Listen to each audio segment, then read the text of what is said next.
Wears آج کی video میں ہم ڈسکس کریں گے میری وولسٹن-کرافٹ کا بہت ہی famous work a vindication of the rights of woman. Mary Wollstonecraft ایک برٹش فلاسفر اور رائٹر ہیں جنہوں نے 18 سینچری میں وومن رائٹس کے لیے آواز اٹھائی۔ میری 27 اپریل 1759 کو لندن میں پیدا ہوئیں۔ یہ لوگ 7 بہن بھائی تھے اور میری دوسرے نمبر پر تھی۔ میری کے فادر فائنینشلی اسٹیبل نہیں تھے، جس کی وجہ سے میری نے بہت کم فارمل ایجوکیشن حاصل کی، لیکن میری سیلف ایجوکیٹڈ اور ایک اچھی ریڈر تھی۔ اس نے خود ہی ملٹن اور شیکسپیئر جیسے رائٹرز کو پڑھنا شروع کر دیا اور پھر بعد میں بچوں کو بھی پڑھانا شروع کر دیا اور ایک ٹیچر بن گئی۔ 1784 میں میری نے ٹیچنگ پوزیشن چھوڑ دی، ٹرانسلیٹر اور رائٹر کے طور پر کام کرنا شروع کر دیا۔ میری نے 1787 میں اپنا پہلا ورک پبلش کروایا جس کا نام تھا thoughts on the education of daughters. پھر 1792 میں میری وولسٹن-کرافٹ نے اپنا most famous work a vindication of the rights of woman publish کروایا، جس میں انہوں نے وومن ایجوکیشن اور ایکویلٹی کی بات کی۔ میری وولسٹن-کرافٹ نے پوری زندگی بہت سارے پرسنل اور پروفیشنل چیلنجز فیس کیے، فائنینشیل ڈیفیکلٹیز دیکھیں، اپنے انکنڈیشنل آئیڈیاز کی وجہ سے کریٹیسزم فیس کیا۔ 1797 میں میری نے ایک انگلش جرنلسٹ اور پولیٹیکل فلاسفر ولیم گاڈون سے شادی کر لی اور ان کے ہاں ایک بیٹی پیدا ہوئی جو آگے چل کر میری شیلے بنی، دی آتھر آف فرینکنسٹائن۔ میری شیلے کے پیدا ہونے کے 11 دن بعد وولسٹن-کرافٹ کی ڈیتھ ہو گئی اور تب ان کی ایج 38 ایئرس تھی۔ یہ ورک 1792 میں پبلش ہوا۔ یہ نان فکشنل ورک ہے اور اس کے ٹوٹل 13 چیپٹرز ہیں۔ وولسٹن-کرافٹ نے یہ ورک ایک فرینچ پولیٹیشین ٹیلیرینڈ پیگوڈ کے رسپانس میں لکھا۔ میری وولسٹن-کرافٹ اس ورک کے شروع میں کچھ سوال کرتی ہیں اور پھر خود ہی ان کے جواب بھی دیتی ہیں۔ پہلا سوال کرتی ہیں کہ ہیومینٹی کو باقی ساری کریشنز پر سپریورٹی کیوں دی گئی ہے، یعنی انسان باقی ساری مخلوق سے اعلیٰ و افضل کیوں ہے، انسان کو بلند درجہ کیوں دیا گیا ہے؟ تو کہتی ہیں کہ اس سوال کا جواب ہے ریزن، یعنی انسان کو سوچنے سمجھنے کی صلاحیت دی گئی ہے جو اسے صحیح اور غلط میں فرق کرنا سکھاتی ہے۔ پھر وولسٹن-کرافٹ دوسرا سوال کرتی ہیں کہ کس ایکوائرمنٹ کی بیس پر ایک انسان دوسرے انسان سے ابو ہے، تو وولسٹن-کرافٹ اس کے جواب میں کہتی ہیں کہ وہ چیز ورچو ہے، یعنی مورل سٹینڈرڈ۔ انسان کا اچھا ہونا اور اچھے کام کرنا اسے بہتر بناتا ہے۔ پھر تیسرا سوال کرتی ہے کہ انسان پیشنز کے ساتھ کیوں ڈیل کرتے ہیں، یعنی انسان جذبات کا سودا کیوں کرتے ہیں، تو میری اس کے جواب میں کہتی ہے کہ انسان ایکسپیرینسز اور نالج حاصل کرنے کے لیے ایسا کرتے ہیں۔ میری کہتی ہے کہ ریزن، ورچو اور نالج یہی 3 چیزیں ہیں جس کی وجہ سے ہماری نیچر کی پرفیکشن اور ہماری خوشی کا اندازہ لگایا جا سکتا ہے، اور یہی 3 چیزیں ہر انسان کو دوسرے انسان سے مختلف بناتی ہیں اور سوسائٹی کو جوڑتی ہیں۔ پھر میری کہتی ہے کہ جس طرح مردوں کی سول ہوتی ہے، یعنی مردوں میں روح ہوتی ہے، بالکل اسی طرح عورتوں کی بھی سول ہوتی ہے۔ میری مزید کہتی ہے کہ اگر سول انسیکسڈ رہتی ہے تو پھر دونوں سیکسز میں ریزن، ورچو اور نالج ایکوائر کرنے کی کیپیسٹی موجود ہے۔ اگر دونوں کے پاس امورٹل سول ہے تو پھر ورچو کا کوئی سیکنڈری پاتھ نہیں ہو سکتا، یعنی اگر دونوں کے پاس ہمیشہ رہنے والی روح ہے تو پھر ورچو کا کوئی دوسرا راستہ نہیں ہے جس پر صرف عورتوں کو چلنا چاہیے اور پہلے راستے پر صرف مردوں کو۔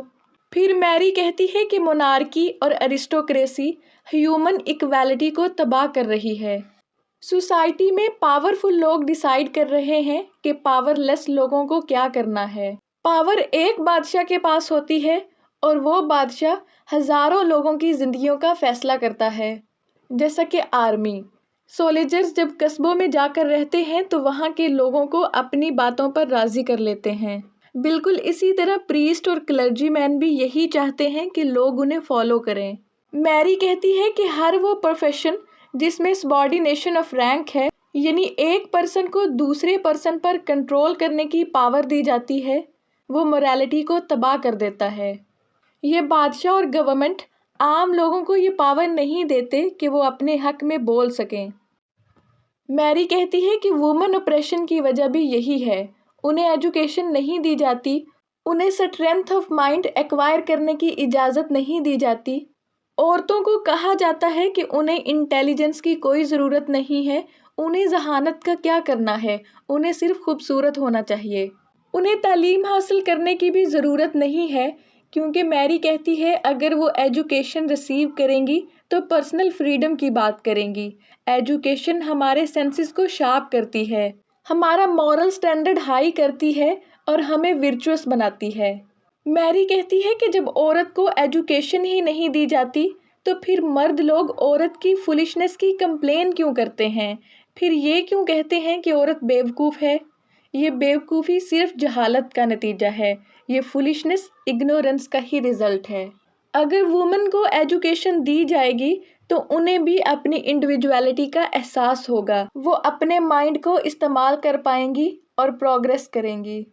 پھر میری وولسٹن کرافٹ راؤسو کو کریٹیسائز کرتی ہے، جو ایج آف انلائٹنمنٹ کا ایک پرومیننٹ فلاسفر تھا۔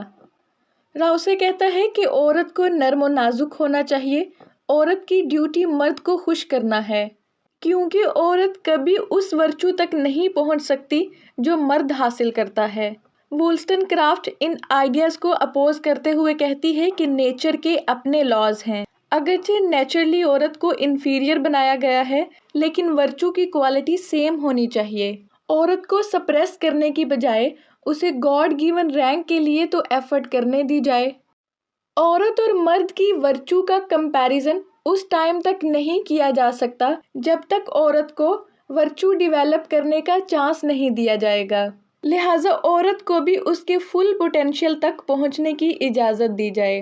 میری کہتی ہے کہ راؤسے اور بہت سارے رائٹرز جو یہ کہتے ہیں کہ عورت کا کام صرف مرد کو خوش کرنا ہے، دراصل ایسے رائٹرز ہیومن نیچر کو سمجھتے نہیں ہیں۔ جب عورت کے جوانی کے دن گزر جاتے ہیں اور وہ بوڑھی ہونا شروع ہو جاتی ہے، اس کی ایکسائٹمنٹ کا فیز گزر جاتا ہے، وہ مردوں کی اٹینشن گین نہیں کر پاتی، تب اسے کیا کرنا چاہیے؟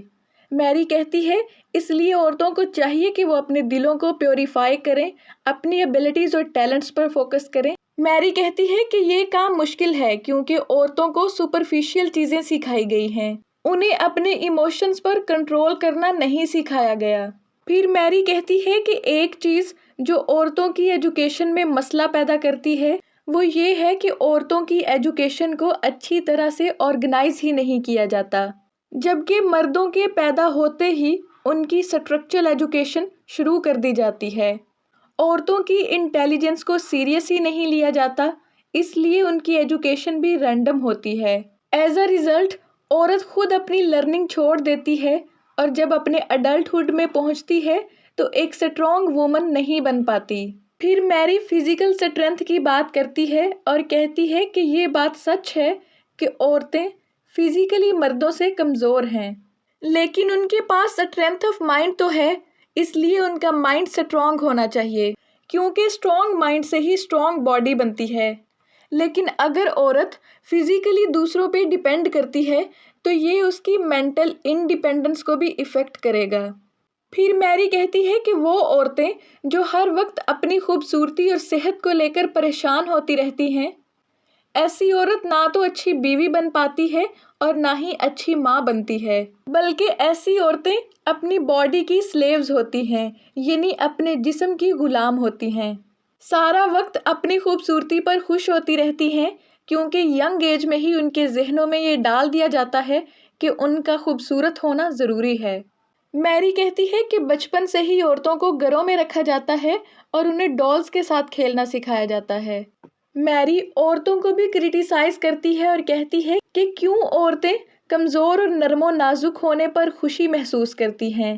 اس نیگیٹو چیز کو قابل تعریف سمجھنا نان سینس ہے۔ عورت اپنی اس کمزوری کو ایک ڈیزائریبل ایٹریبیوٹ میں بدل رہی ہے، اپنی اس کمزوری اور نرمی کی بیس پر مردوں کو خوش کرنے میں لگ جاتی ہے کہ وہ عورت جو خوبصورت اور نرم و نازک ہوگی، مرد کو وہی عورت اٹریکٹ کرے گی۔ میری کہتی ہے کہ کیوں عورت خود کو مزید کمزور کرنے کی کوشش میں لگی ہوئی ہے۔ اس کے جواب میں میری کہتی ہے کہ عورت نے اس لیے بہت سارے اوپریسو سٹینڈرڈز ایبزارب کر لیے ہیں کیونکہ اسے ریزن اور پریجوڈیسز میں فرق کرنا ہی نہیں سکھایا گیا۔ اس نے سچ اور جھوٹ میں فرق کرنا نہیں سیکھا۔ وہ معاشرے کی پیدا کی گئی بدگمانیوں کو سچ سمجھ لیتی ہے۔ پھر میری عورتوں کی ڈیوٹی کی بات کرتی ہے کہ زیادہ تر عورتوں کی ڈیوٹی ڈومیسٹک لائف اور مدرہڈ کی ہوتی ہے۔ وہ اچھی مائیں بنیں اور اپنے گھر کے معاملات اچھی طرح سنبھالیں۔ لیکن سوسائٹی عورتوں پر پریشر ڈالتی ہے کہ عورتوں کو خوبصورت ہونا چاہیے۔ ان کا پرائمری فوکس ان کی ایکسٹرنل بیوٹی ہو۔ اس طرح عورت خوبصورت بننے اور خوبصورت نظر آنے کے چکر میں اپنی نیچرل ڈیوٹی کو صحیح سے پورا نہیں کر پاتی۔ یوں اچھا فیملی بانڈ نہیں بنتا اور ایک خوشحال زندگی نہیں گزاری جاتی۔ میری کہتی ہے کہ عورتوں کو ان کی ڈیوٹیز پوری کرنے میں سپورٹ کیا جائے، ان کی پروٹیکشن کے لیے سول لاز بنائے جائیں، عورتوں کو میڈیسن، پالیٹکس اور بزنس پڑھنے کی اجازت دی جائے تاکہ وہ سوسائٹی میں اپنا کنٹریبیوٹ کر سکیں۔ میری کہتی ہے کہ عورت پڑھ لکھ کر نہ صرف اچھی بیوی اور اچھی ماں بنتی ہے بلکہ اچھا کمپینین بھی ثابت ہوتی ہے، یعنی اچھی مددگار ساتھی بنتی ہے۔ یوں عورتوں کی ایجوکیشن سے مردوں کا بھی فائدہ ہوتا ہے۔ اس لیے عورتوں کی ایجوکیشن کے لیے نیشنل سکولز بنائے جائیں اور ان کی ایجوکیشن کو پروموٹ کیا جائے۔ ویئرز، آپ اس ورک کے نوٹس PDF میں بھی حاصل کر سکتے ہیں، لنک ڈسکرپشن باکس میں دے دیا گیا ہے۔ ویئرز، اسی کے ساتھ یہ ویڈیو اینڈ ہوتی ہے۔ امید کرتی ہوں آپ کو سمجھ میں آئی ہوگی۔ Thank you so much for watching.